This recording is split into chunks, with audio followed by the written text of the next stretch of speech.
आगे है स्वर्ण का दान, सोने का दान। जो मैंने अभी 12 दान बताए आपको, तो उसमें जो सोने का दान है, मैं कहता हूं कि बेटी का विवाह कर रहे हैं, नगदी भले ही थोड़ी कम दे दीजिए, लेकिन उसको स्वर्ण और चांदी के आभूषण जरूर दीजिए। कमर के नीचे चांदी पहनी जाती है और कमर से लेकर ऊपर तक सोना पहना जाता है। कोई व्यक्ति कितना भी अमीर क्यों ना हो, कमर के नीचे वह स्वर्ण नहीं पहन सकता, चाहे स्त्री और पुरुष कोई भी। स्वर्ण में नारायण का वास है और रजत चांदी में मां लक्ष्मी का वास है। चांदी में रजोगुण है और स्वर्ण में सतोगुण है। इसलिए रुद्राक्ष को सोने में मड़वा लिया जाए तो व्यक्ति विद्वान हो जाता है, और रुद्राक्ष को चांदी में मड़वा लिया जाए तो व्यक्ति धनवान हो जाता है। तो वर्णन है, ये दोनों की महिमा है, सोने और चांदी। सुन लिया ठीक से आपने? स्वर्ण सतोगुणी है, चांदी रजोगुणी है। लेकिन दुर्भाग्य है कि लोग दोनों को बेच करके लोहा खरीदने में लगे हैं, जिसको तमोगुणी कहा गया। इसमें क्रोध ही क्रोध है और क्या है, ज्यादा तरह से लोहा ही लोहा है। स्वर्ण और चांदी, सोना वह है जो हवा में पवित्र हो जाता है, और चांदी वह है जो जल से पवित्र हो जाती है। चांदी में आप कोई भी धूल, राख, मिट्टी कुछ भी न लगाएं, उसको पानी में डुबा दें आप, वो पवित्र हो गई। और जो स्वर्ण है वो हवा में। ग्रामीण अंचल के यदि यहाँ लोग बैठे हैं, अब तो ऐसा नहीं है, पहले लोग छुआछूत बहुत मानते थे। किसी निम्न जाति के व्यक्ति से छू गए तो वो डुकरिया दादी, उसकी नाक में सोने का फूल होता था इतना सा बड़ा, वो ऐसे हाथ में पानी लेती और फिर ऐसे लगाती, उस नाक से थोड़ी बहुत नाक भी टपक जाती कि पता नहीं, वो फूल से लगाती थी ऐसे, और फिर वो छींटे लगाती थी। अब तो पवित्र हो गया बिल्कुल। आपने भी देखा होगा ऐसा होता था। तो वो सोना, ये बाद में हमने ग्रंथों में पढ़ा कि सोना हवा में पवित्र हो जाता है। ये सोना क्यों पहना जाता है? और ज्यादातर से मातृशक्ति सोना पहनती है। माताओं के पास इतने काम होते हैं, जहां तक कि नाली भी साफ करनी होती है, उसको घर द्वार आंगन झाड़ू बुहारी सब से साफ करना होता है। सोना एक ऐसा है जिसकी देह में सोना होता है, वो पवित्र माना जाता है, वो पावन माना जाता है। कहते हैं कि पूजा में कुशा की अंगूठी पहन करके, कुशा की मुद्रा पहन करके बैठो। यदि कुशा संभव नहीं है तो सोने की अंगूठी उंगली में हो। स्वर्ण को इतना पावन माना गया, इतना पवित्र माना गया है सोने। तो लिखा हिरण्यम जाठ राग्रस्तु वृद्धदम वीर्यदम तथा। किसी को यदि पेट संबंधी बीमारियां हैं, जिनका यकृत ठीक से काम नहीं कर रहा, लीवर काम नहीं कर रहा है, जिसको किडनी संबंधी भी और भी पेट में पित्त वगैरह जिनका गड़बड़ हो रहा है, उनके लिए 24 कैरेट सोने का टुकड़ा पानी में डालो और ऐसे पानी को पिए। गर्भिणी नारी के लिए तो वरदान है। स्वर्ण उदर की बीमारियों को समाप्त करता है।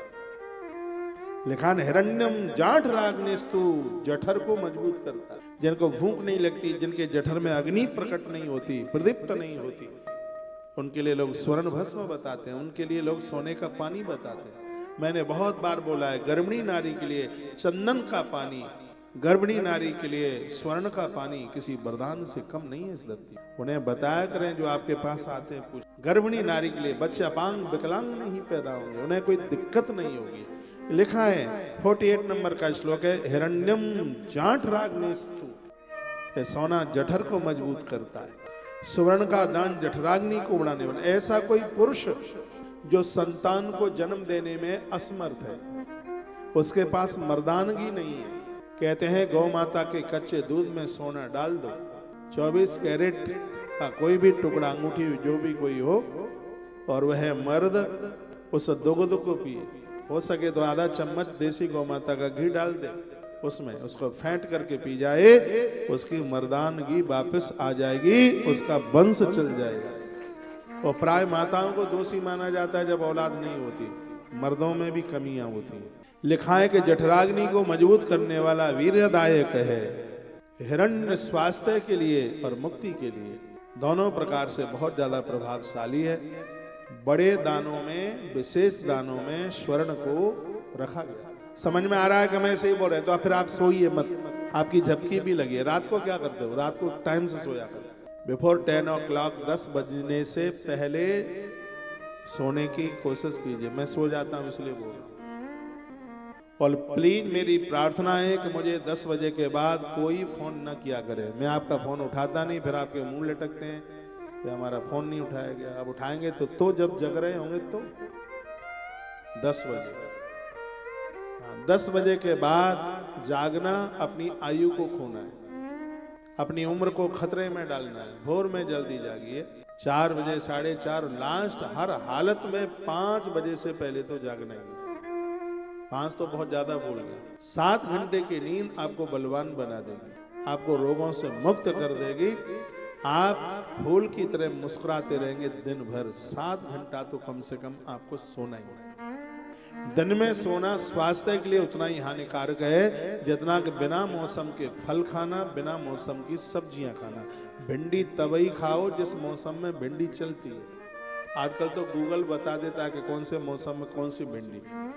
अंगूर की फसल नहीं थी, हम कहीं दिल्ली में थे, सेठ जी ने हमें कहा महाराज जी ये अंगूर खा लो। मैंने कहा अभी तो अंगूर आता नहीं। बोले स्पेन से आया ये अंगूर, स्पेन से आया। मैंने कहा तो फिर तो मैं कभी नहीं खाऊंगा, क्योंकि बिना मौसम वाली चीज हमें खानी नहीं है। जैसे एक बाजरा आता है मई और जून का बाजरा, स्वास्थ्य के लिए किसी बीज से कम नहीं है। बाजरा तो वही बढ़िया जो अक्टूबर में काटा गया, नवंबर में जिसकी फसल आई है वो है बाजरा। आजकल वो मूंग और आती है, वो मूंग तो कार्तिक में आती है, लेकिन आजकल मई जून में मूंग आने लगी। ये सब बीमारी की सौदा है। फसल में तो ज्यादा होती है लेकिन मारने में लगी है। जैसे बे समय के बिना मौसम के फल सब्जियां खाना नुकसानदायक है, उसी प्रकार से रात में जागना और दिन में सोना उतना ही हार्मफुल, हानिकारक है, उतना ही हानिकारक है। आप मेरी बहुत बात मानते हैं और मैं तो घर से निकला हूं ये बात मनवाने के लिए, क्योंकि मैं चाह रहा हूं कि आपका पैसा दवाई में नहीं, आपका पैसा गौ सेवा में लगे, बीमारी में लगे ही नहीं। आप थोड़ी कोशिश करेंगे तो आप स्वस्थ रहेंगे। हमें खांसी हो गई, आप में से किसी को हो जाती तो पर्चा 5,000 का कम से कम बनता। हमारे तो 5 रुपया भी नहीं लगे, तो मैया ने दे दिया। अदरक और शहद और हल्दी डाल के ठीक हो गई 3 ही बार में। लेके खांसी 3 बार में ठीक हो गई और अब इसलिए ले लेते हैं कि अब कभी हुए ही नहीं, इसलिए रोज लेके आ जाए।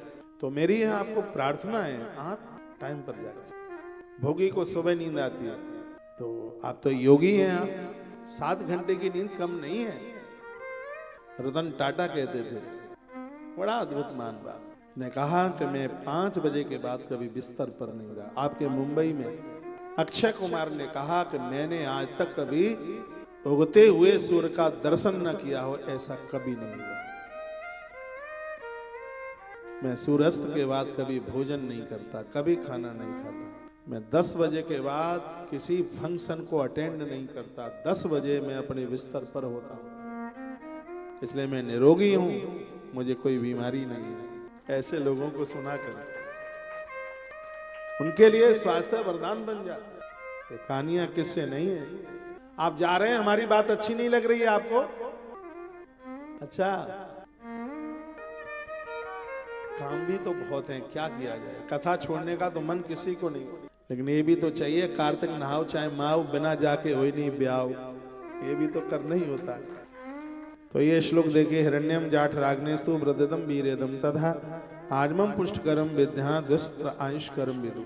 सुवर्ण का दान जठराग्नि को मजबूत करने वाला, वीरदायक